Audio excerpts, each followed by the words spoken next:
എൻ്റെ പ്രണയം ഭാഗം 74. ഞാൻ റെഡിയാവാം. ഒരു കാര്യം ചെയ്, ഹരിയേട്ടൻ ഇവിടെ ഇരിക്കുക, ഞാൻ റെഡിയായി കഴിഞ്ഞ് വിളിക്കാം, പൊന്നു പറഞ്ഞു. ഹരിയെ നോക്കി. അത് വേണ്ട, ഞാൻ വരാം. വേണ്ട ഹരിയേട്ടാ, എനിക്ക് ചെയ്യാവുന്നതേ ഉള്ളൂ. ഞാൻ പോയി റെഡിയായിട്ട് വരാവേ. മുത്തശ്ശി, ആ മോളെ പൂവല്ലേ, മുത്തശ്ശി കൊണ്ടുവരാം, മുത്തശ്ശി പറഞ്ഞു. അതെന്തിനാ മുത്തശ്ശി കൊണ്ടുപോയി കൊടുക്കുന്നത്? ഞാൻ കൊടുക്കാം. വേണ്ട, എനിക്ക് മുത്തശ്ശി വെച്ച് തന്നാൽ മതി. ഞാൻ റെഡിയായി കഴിഞ്ഞാൽ മുടിയൊക്കെ കെട്ടിക്കഴിഞ്ഞ് മുത്തശ്ശിയുടെ റൂമിലേക്ക് വരാം മുത്തശ്ശി, അവൾ പറഞ്ഞു. അവൾ ഹരിയെ നോക്കി ചുണ്ടു കോട്ടിക്കൊണ്ട് പടികൾ കയറി മുകളിലേക്ക് പോകുമ്പോൾ തൊട്ടടുത്തിരുന്ന മുത്തശ്ശൻ, വല്ല കാര്യം ഉണ്ടായിരുന്നോ അവളെ കളിയാക്കാൻ?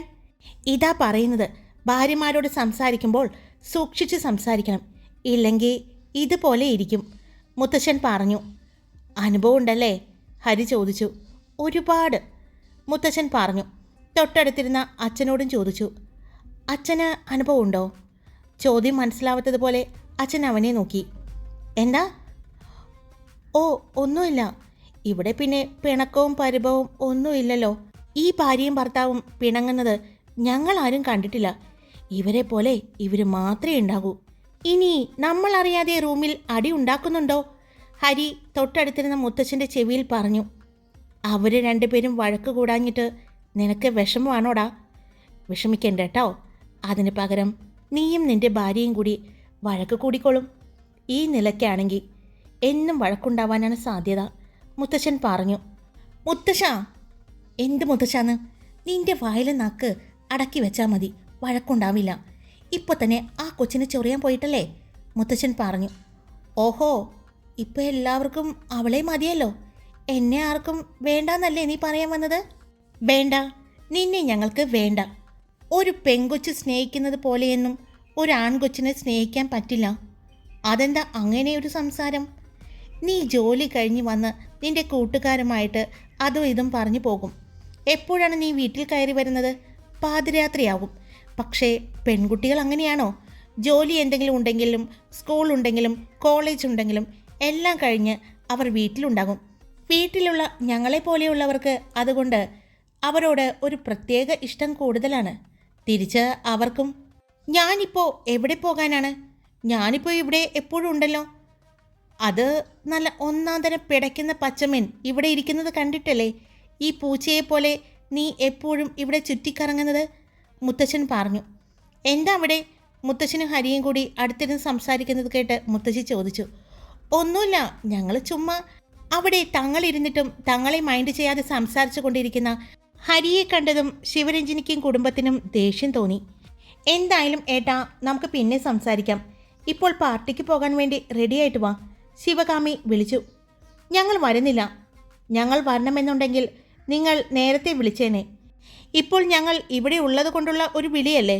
ഞങ്ങൾ വരുന്നില്ല, നിങ്ങൾ പൊയ്ക്കോ, ശിവരഞ്ജിനിയുടെ അമ്മ പറഞ്ഞു. അതുകൂടിയായതും ഹരി അവിടെ നിന്നും ദേഷ്യത്തിൽ എഴുന്നേറ്റ് പോയി. അവൻ പോകുന്നത് കണ്ടോ, അവന് ദേഷ്യമായി, മുത്തശ്ശി പറഞ്ഞു. അവന് ദേഷ്യമായതല്ല, അവൻ അവൻ്റെ ഭാര്യയെ വളക്കാൻ വേണ്ടി പോയതാ. ഹരി എഴുന്നേറ്റ് പോകുന്നത് കണ്ടതും അടുത്തിരുന്ന അച്ഛനോട് മുത്തശ്ശൻ പറഞ്ഞു. വളയ്ക്കാനോ?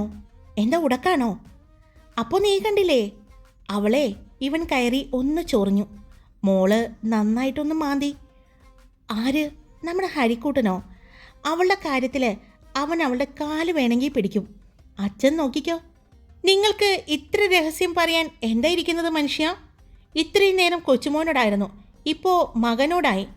ഞാൻ എൻ്റെ കൊച്ചുമോനോടും മകനോടും സംസാരിക്കുന്നതിൽ നിനക്കെന്താ കുഴപ്പം? എനിക്ക് കുഴപ്പമൊന്നുമില്ല. അവസാനം അടികൂടി കാണരുത്. ഇപ്പോൾ പോയ ചെക്കനേലും കഷ്ടമാണ് നിങ്ങളുടെ കാര്യം, മുത്തശ്ശി പറഞ്ഞു. അച്ഛൻ മുത്തശ്ശിയെ ഒന്ന് നോക്കി, പിന്നെ മുത്തശ്ശനെയും. ഞാനിതൊക്കെ കുറേ കേട്ടിട്ടുണ്ട് എന്നുള്ളൊരു ഭാവത്തിൽ അച്ഛനിരുന്നു. ഹരി റൂമിലേക്ക് ചെന്ന് വാതിൽ തുറക്കാൻ നോക്കിയതും പറ്റുന്നില്ല. ഉള്ളിൽ നിന്നും പൂട്ടിയെന്ന് അവന് മനസ്സിലായി. ഹരി റൂമിൻ്റെ പുറത്തുനിന്ന് കൊട്ടി, പക്ഷേ വാതിൽ തുറന്നില്ല. പൊന്നു, ഹരി വിളിച്ചു. ഞാൻ റെഡിയായിക്കൊണ്ടിരിക്കാം ഹരിയേട്ടാ.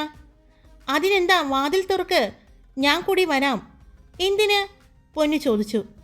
ഞാൻ നിന്നെ സഹായിക്കാം, ഹരി പറഞ്ഞു. വേണ്ട, അതിൻ്റെ ആവശ്യമില്ല. ഒരു 10 മിനിറ്റ് കഴിയുമ്പോഴേക്കും ഞാൻ റെഡിയായി കഴിയും, അവൾ പറഞ്ഞു. അയ്യോ, തിരക്ക് പിടിക്കണ്ട, പതിയെ സമയമെടുത്ത് റെഡിയാൽ മതി, ഹരി പറഞ്ഞു. എൻ്റെ കഴിഞ്ഞു, ഞാനിപ്പോൾ ഇറങ്ങൂട്ടോ, എന്നിട്ട് വാതിൽ തുറന്നു തരാം. പൊന്നു, എനിക്ക് റെഡിയാവണം. അതിന് ഹരിയേട്ടനൊരു കാര്യം ചെയ്, അപ്പുറത്തെ ഗസ്റ്റ് റൂമിൽ പോയി അവിടെ പോയി ഫ്രഷ് ആയിട്ട് വാ. അപ്പോഴേക്കും ഞാൻ പുറത്തേക്ക് ഇറങ്ങാം. പൊന്നു എന്ന് നീട്ടി വിളിച്ചുകൊണ്ട് ഹരി വാതിലിൽ കാലുകൊണ്ട് തട്ടി. ചവിട്ടണ്ട, ഞാൻ തുറക്കില്ല. എന്തൊക്കെയായിരുന്നു പറഞ്ഞത്?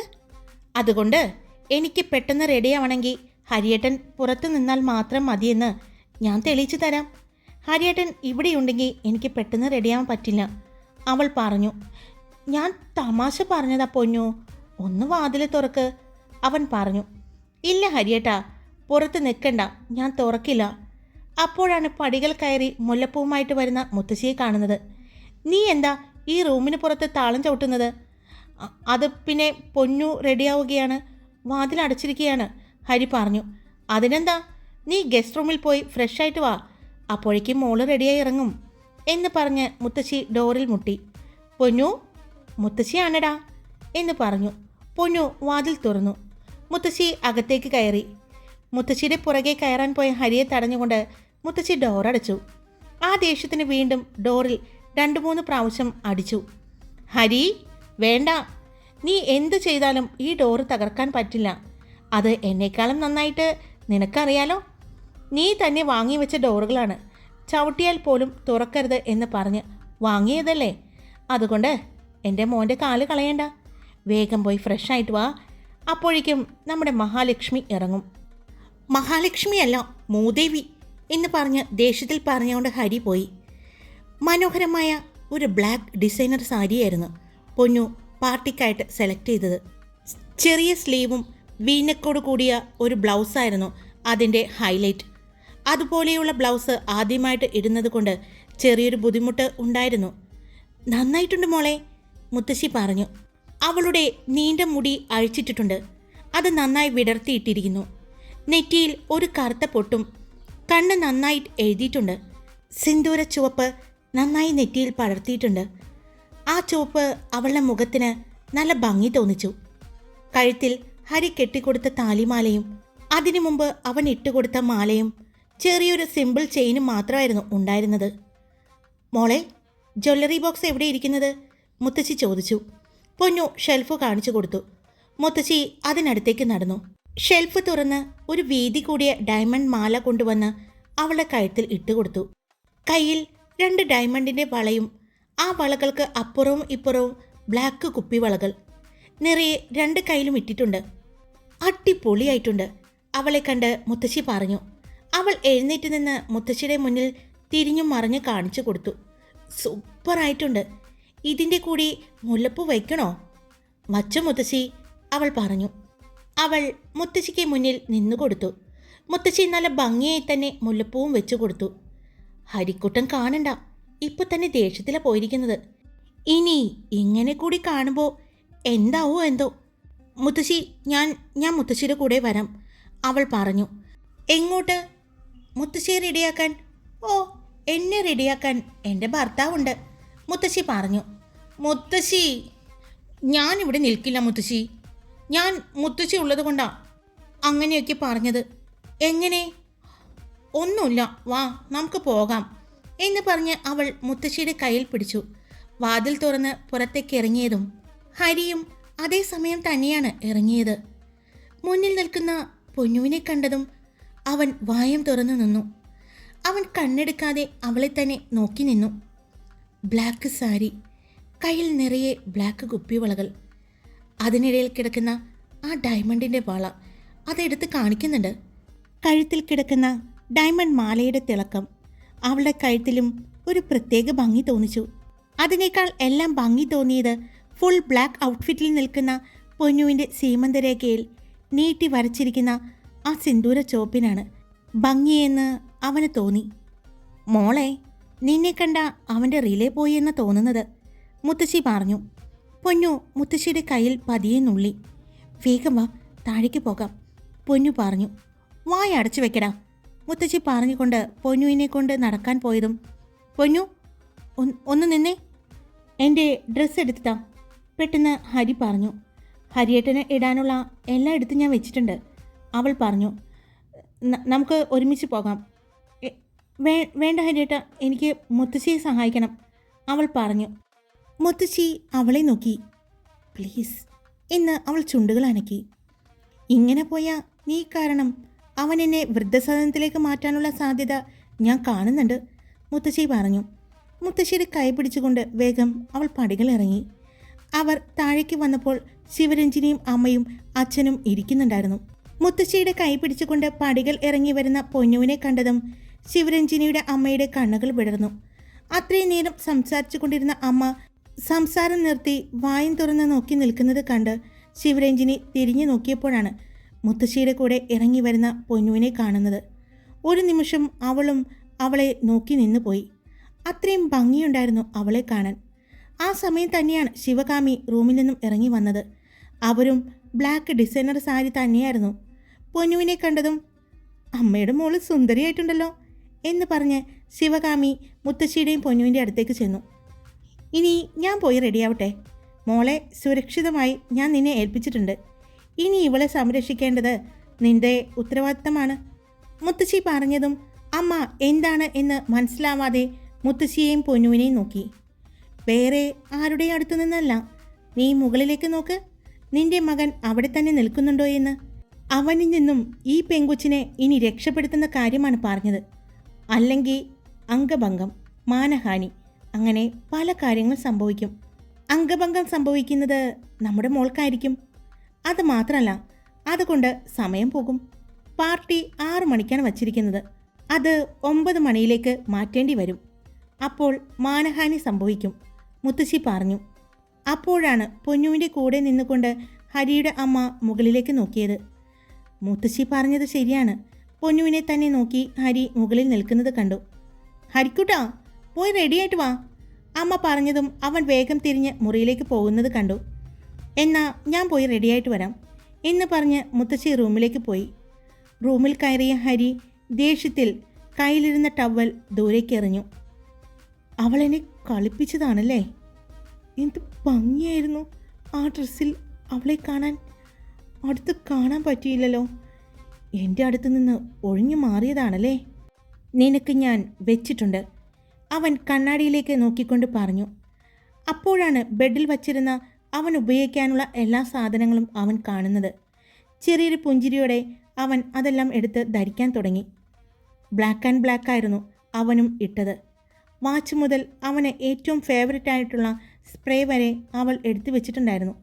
ഹരി റെഡിയായി പടികൾ ഇറങ്ങി വരുമ്പോൾ കണ്ടു അമ്മയും പൊന്നും ചേർന്ന് ഫോട്ടോസ് എടുക്കുന്നത്.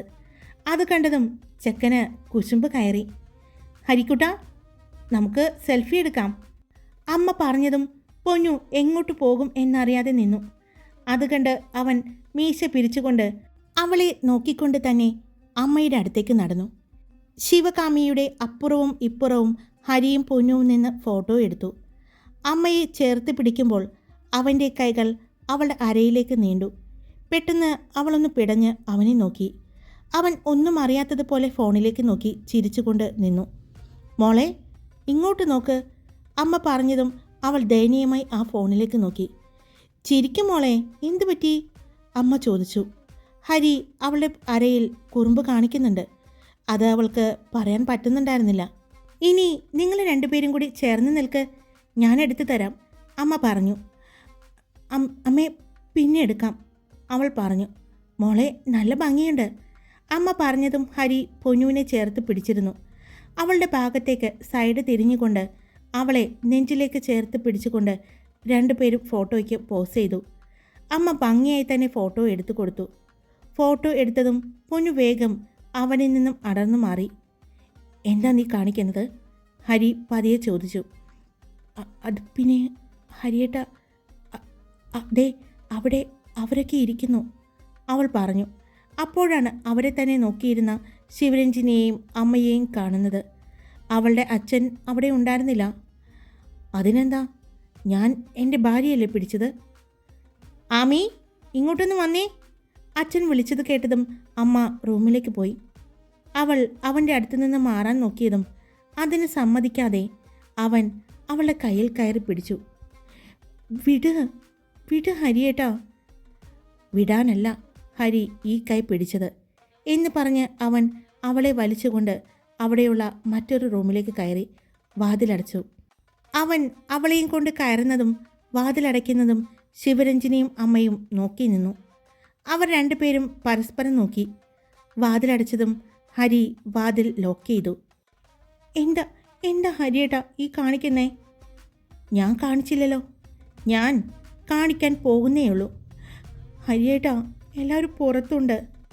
പ്ലീസ് പ്ലീസ് ഹരിയേട്ടാ, എൻ്റെ ഡ്രസ്സെല്ലാം ചീത്തയോ ഹരിയേട്ടാ? അവൾ പറഞ്ഞു. അതിന് ഞാനൊന്നും ചെയ്തില്ലല്ലോ. അത് പിന്നെ എനിക്കറിയാം. എന്തറിയാന്ന്? അവൻ പറഞ്ഞുകൊണ്ട് അവളുടെ അടുത്തേക്ക് നടന്നു. അവളും പുറകിലേക്ക് നടന്നു. പ്ലീസ് പ്ലീസ് ഹരിയേട്ടാ. ശരി, എന്തിനാ എൻ്റെ അടുത്ത് നിന്നും ഒഴിഞ്ഞു മാറുന്നത്? ഞാൻ ഞാൻ ഞാൻ ഒഴിഞ്ഞു മാറിയില്ലല്ലോ. പിന്നെ എന്നോട് പിണക്കാണോ? ഇല്ല, എനിക്ക് പിണക്കമൊന്നുമില്ല. ഇന്ന് 5 ദിവസം കഴിഞ്ഞ ദിവസമാണ്. എനിക്കിന്ന് നിന്നെ വേണം, ഹരി പറഞ്ഞു. അവൾ അവൻ്റെ മുഖത്തേക്ക് നോക്കി, ഞെട്ടലോടെ നോക്കി. എന്താ മനസ്സിലായില്ലേ? എനിക്കിന്ന് നിന്നെ വേണമെന്ന്. എത്ര ദിവസമായെന്നറിയോ ഞാനിങ്ങനെ കടിച്ചു പിടിച്ച് നിൽക്കുന്നത്? ഇപ്പോൾ തന്നെ കൺട്രോൾ പോയി നിൽക്കാണ്. പക്ഷേ അതിന് സമയമില്ലാത്തത് കൊണ്ട് എന്ന് പറഞ്ഞതും അവൻ പെട്ടെന്ന് തന്നെ അവളുടെ സാരിയിൽ പിടിച്ചു. ഏ ഹരിയേട്ടാ പ്ലീസ്. എന്നാ വാ എന്ന് പറഞ്ഞ് അവൻ അവളുടെ അടുത്തേക്ക് നടന്നു. പുറകിലേക്ക് പോകരുത്, അവൻ പറഞ്ഞു. അവൾ അങ്ങനെ തന്നെ നിന്നു. അവൻ അവളുടെ അടുത്തേക്ക് ചെന്നു. അവളുടെ മാറിൽ അമരുന്നത് പോലെ അവൻ നിന്നു. അവളുടെ ശ്വാസം ഉയർന്നു താഴ്ന്നു. എന്തിനെങ്ങനെ വെപ്രാളപ്പെടുന്നത്? 5 ദിവസം ഞാനൊരു ബ്രേക്ക് തന്നിട്ടുണ്ടായിരുന്നു. ഇന്ന് ആ ബ്രേക്കിൻ്റെ കാലാവധി അവസാനിക്കുകയാണ്. ഇന്നെനിക്ക് നിന്നെ വേണം, എല്ലാ അർത്ഥത്തിലും. ആ സമയത്ത് നിൻ്റെ ഈ കണ്ണുകളിൽ ഈ ഭയം, ഈ വെപ്രാളം കാണരുത്. അപ്പോൾ അവിടെ എനിക്ക് നിൻ്റെ പ്രണയം മാത്രമേ കാണാൻ പാടുള്ളൂ. എന്നോടുള്ള പ്രണയം, എന്നോടുള്ള മറ്റു പല വികാരങ്ങളും കാണാൻ പാടുള്ളൂ. ഹരി വളരെ ആർദ്രമായി അവളുടെ അടുത്ത് വന്നുകൊണ്ട് പറഞ്ഞു. അവൻ്റെ ശ്വാസം അവളുടെ മുഖത്ത് അടിക്കുന്നുണ്ടായിരുന്നു. അത്രയും അടുത്താണ് അവൻ ചേർന്ന് നിന്നത്. പൊന്നു, നന്നായിട്ടുണ്ട് കാണാൻ. കണ്ണെടുക്കാൻ തോന്നുന്നില്ല. ഇതിൽ ഏറ്റവും നിന്നെ സുന്ദരിയാക്കിയത് എന്താണെന്നറിയോ? ഈ നെറ്റിയിൽ പടർന്നു കിടക്കുന്ന എൻ്റെ പേരിലുള്ള ഈ സിന്ദൂരം. എന്നെപ്പോലെ തന്നെ, എനിക്ക് നിന്നോടുള്ള പ്രണയം പോലെ തന്നെ ആ സിന്ദൂരത്തിന് വല്ലാത്തൊരു ചുവപ്പാണ്, വല്ലാത്തൊരു ആകർഷണമാണ്.